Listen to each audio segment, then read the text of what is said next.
Locke's second treatise of government is one of the most important social contractarian texts of the Enlightenment. It's a landmark in political philosophy. For better or worse, it's been enormously influential. He is in the American tradition, in some ways, what Montesquieu is in the European tradition. Both of them are the kind of baseline for enlightened political thought. Locke's second treatise was published in 1689, the same time as the Glorious Revolution, which was a bloodless palace coup, which drove out a Catholic monarch and brought in William and Mary of Orange from Holland to be the king and queen of England. Compared to the English Revolution of 1640 to 60, it's a much more glorious revolution. There's something to be said for that because it didn't involve mass extermination.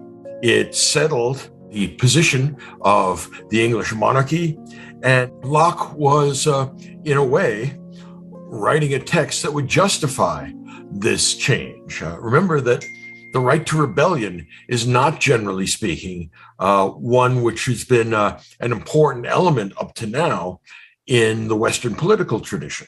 If you remember back in the ancient and medieval political tradition, authority comes from top down, and that's what makes legitimate government, that the king or the monarch or the sovereign has some justification from on high.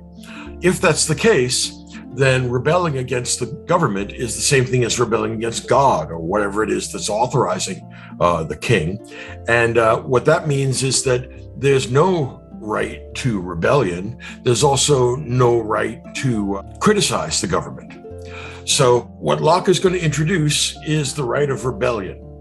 And this is a very tricky idea, of course, because once you give people the right to rebellion and the capacity to make legitimate revolution, it also renders any government somewhat uncertain. In other words, this would have been Hobbes's objection.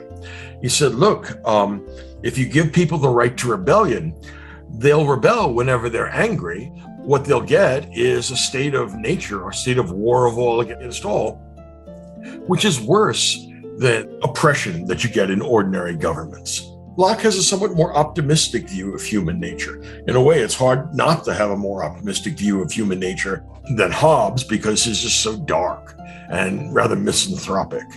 So Locke wants to establish the idea that the people legitimate the government by the consent of the governed. And when the government no longer has that consent, the people have a right to alter or abolish that government. These sentiments are going to be seen in Jefferson's Declaration of Independence, for example.